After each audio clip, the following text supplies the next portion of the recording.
İyi günler arkadaşlar. Bugün yine çok güzel bir parça çalışmak istiyorum sizlerle. Şöyle baktığınız zaman kollar hafif bol geliyor.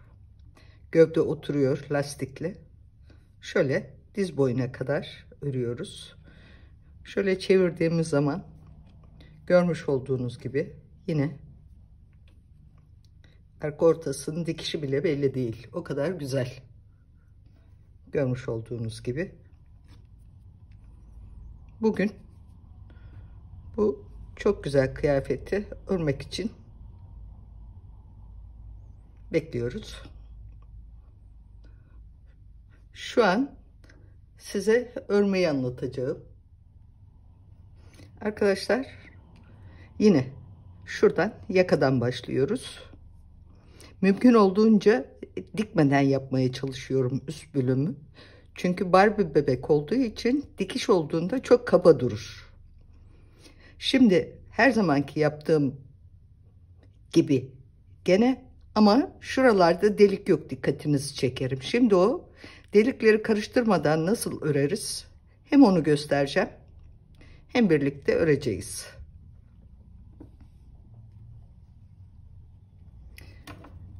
Önce şişimize 24 ilmek atıyoruz arkadaşlar. 24 ilmek. Sonra bunu bölüyoruz. 1, 2, 3, 4. 4 tane düz örgü öreceğiz. Bir tane artırmak için düz. 1, 2, 3, 4. Şuradan geçiriyoruz arkadaşlar. Şundan, evet, geçirdik iğnemizi. Evet. Şimdi bir düz, 4 düz örüyoruz. Bir tane artırma düz yapıyoruz. İşaretimizi aldık. Şimdi kol üstüne geldik. 1, 2, 3 tane şu artırma düzümüz. 3, bir tane artırma düzü. Şimdi gövdeye geldi sıra. 2, 4, 6. Evet, 6 tane örüyoruz. Bir tane artırma düzü. İğnemizi gene geçiriyoruz.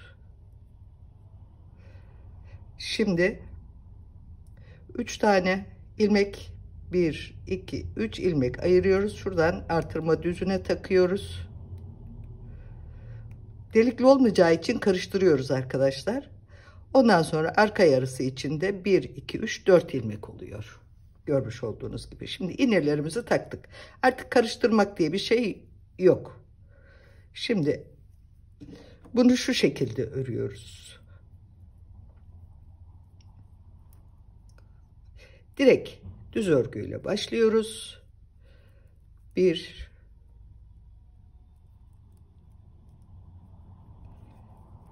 2, 3. Arkadaşlar ilk sıram zor gidecek.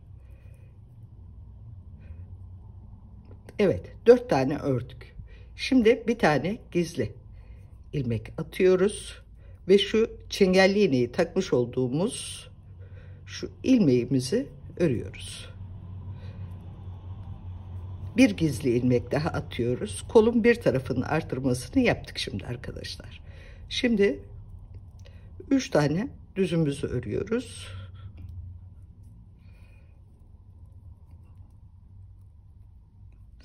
Evet, 3 düzümüzü ördük. Çengelli iğneye geldi sıra. Şimdi bir tane gizli artırma yapıyoruz.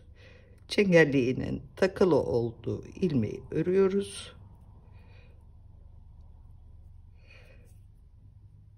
Bir ilmek daha atıyoruz. Şimdi 6 ilmek gövdeyi örüyoruz.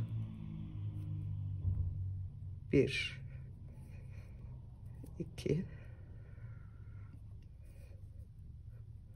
3, 4, 5, 6. Evet, çengelli iğneye geldik arkadaşlar. Bir gizli artırma daha yapıyoruz. Bir düz örüyoruz. Bir gizli artırma daha yapıyoruz. Ve koldaki 3 düz örüyoruz arkadaşlar. 2, 3. Evet. Çengelli iğneye geldik. Görmüş olduğunuz gibi çengelli iğnem zaten geçik. Bir gizli artırma yapıyoruz. Bir örüyoruz. Tekrar bir gizli artırma ve 4 ilmek arka yarısını örüyoruz. Evet.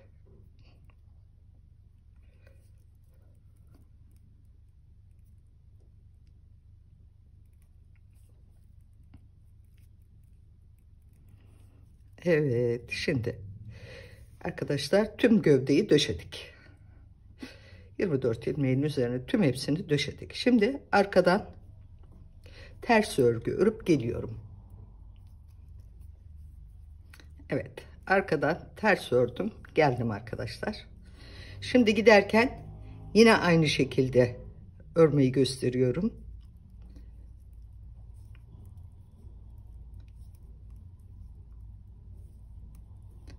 Biz bundan sonra iğnemizi takip edeceğiz. Şimdi iğnenin takılı olduğu ilmek şu. O ilmeğin sağından ve solundan birer tane gizli artırıyoruz. Bu ikinci sıra artırmamız oluyor. Bunu 5 defa tekrar edeceğiz arkadaşlar.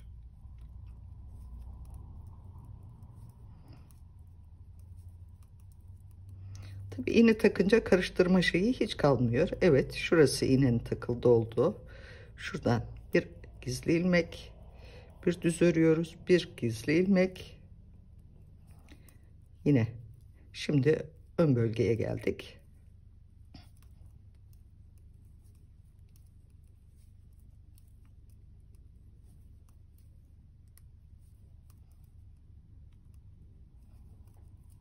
Evet, iğnenin takılı olduğu düze geldik.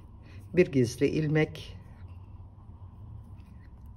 bir düz, bir gizli ilmek,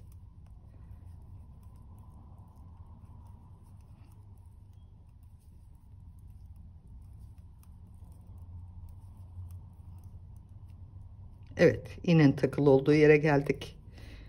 Bir gizli ilmek, bir düz, bir gizli ilmek. Evet, 1 2 3 4 kurmuştuk. İlk sırada artırdık, 5 oldu. Şimdi 6 oldu arkadaşlar. Şimdi bu şekilde arkadan ters örüp geliyoruz. Bu şekilde iğnelerin takılı olduğu düz örgülerin sağından ve solundan birer tane ilmek arttırıyoruz. Ve şöyle oluyor. Deliksiz olmuş oluyor şu şekilde. Bu sefer deliksiz yaptık. Hep delikli yapıyorduk. Delikli yapınca çengelli iğneleri takmaya gerek yok. Çünkü karışmıyor o zaman. Böyle karışma ihtimali var. Şimdi ben bunu 5 delik 5 delik değil 5 artırma yapıp geliyorum. Şuraya kadar örüp geliyorum arkadaşlar. Değerli vaktinizi almak istemiyorum. Geldikten sonra kol ve gövdelerin bölünüşünü ve kolları nasıl genişlettiğimin sayılarını vermek istiyorum. 5 sıra artırdım. Geldim arkadaşlar. Şimdi kol ve gövdeyi bölmeyi göstermek istiyorum sizlere. Şimdi ipimi kola götürmek istiyorum. Şimdi örerek, buradaki örme sebebim bir düğüm oluşmaması için şöyle şuraya kadar ördüm. Evet. Şurası kol arkadaşlar. Şu düz örgünün olduğu yerden itibaren kol. Onu da örüyorum. İpimi bu tarafa geçirmiş oluyorum. Çünkü o kol ilmeklerine devam edeceği için şimdi arka yarısını şöyle iğneme geçiriyorum. Evet, geçirdim.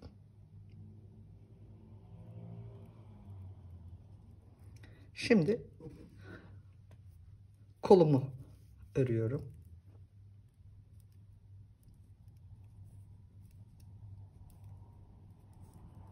Üç, 4, 5, 6, 7, 8, 9, 10, 11, 12, 13, 14. Evet.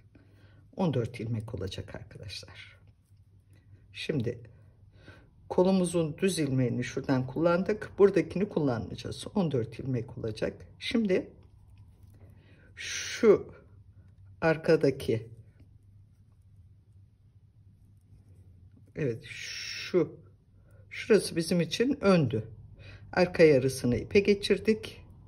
Kolumuzu ördük. Şimdi önü ipe geçiriyoruz.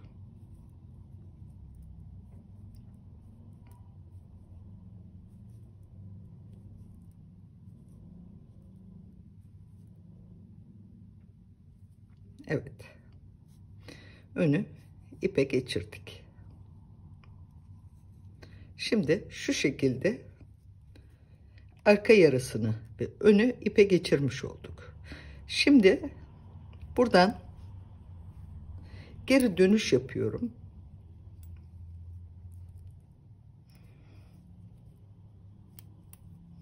Şimdi buradan bir sıra ters gidiyorum.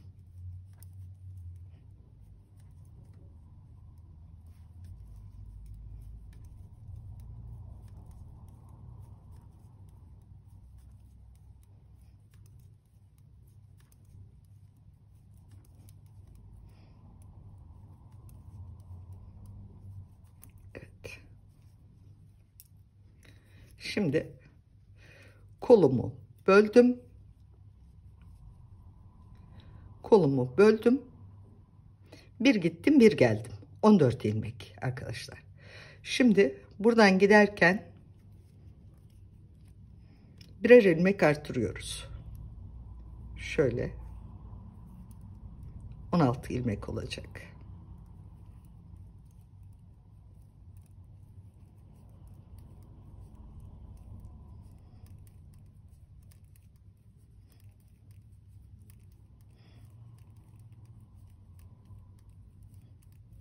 Evet.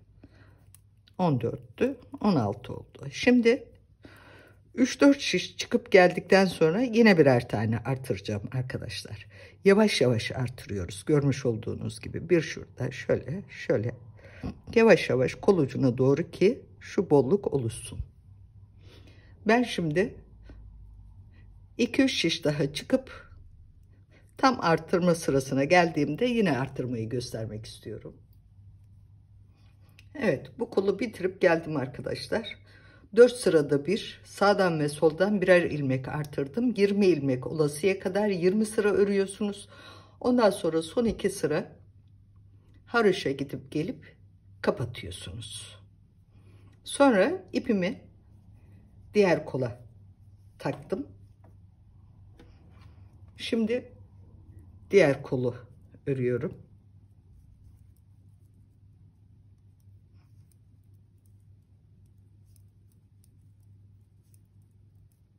2, 4, 5, 6, 7, 8, 9, 10, 11, 12, 13. Evet.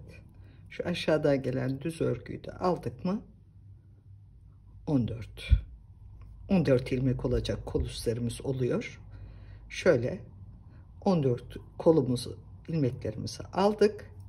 Şimdi şu iğnemizi elimize alıyoruz.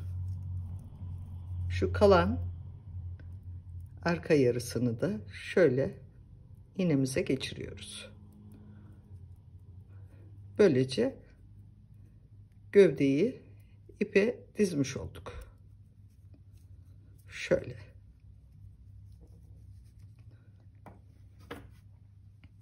Evet. Şu kolu bitirdik.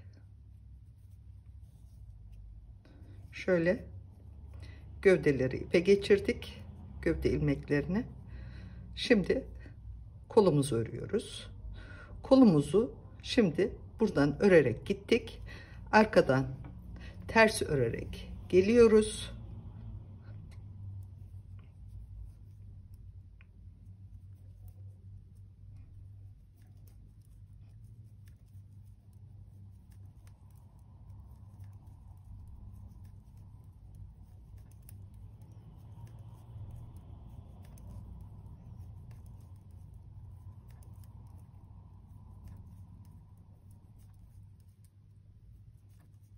Evet. Şimdi 14'tü. Sağdan ve soldan birer ilmek artırıyoruz.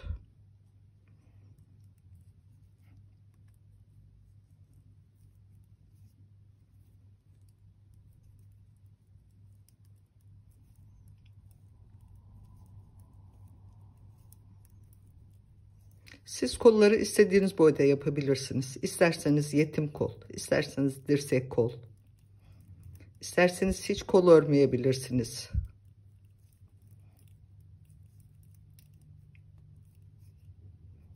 Ama ben bu şekilde bugün işledim. Şimdi bu şekilde buradan artırdım. Arkadan ters örüp geliyorum. Ondan sonra 4 şiş çıkıyorum. Sağdan ve soldan yine artırıyorum. 4 şiş daha çıkıyorum. Bir daha artırıyorum. 20 ilmek olduğunda arkadaşlar, bu uzunlukta yapmak isterseniz 20 sıra örüyoruz. Sonra kol uçlarını 2 sıra haraşa örüp bitiriyoruz. Ben şimdi bu kolu da bitirip gövdeme ilmekleri takıp geliyorum.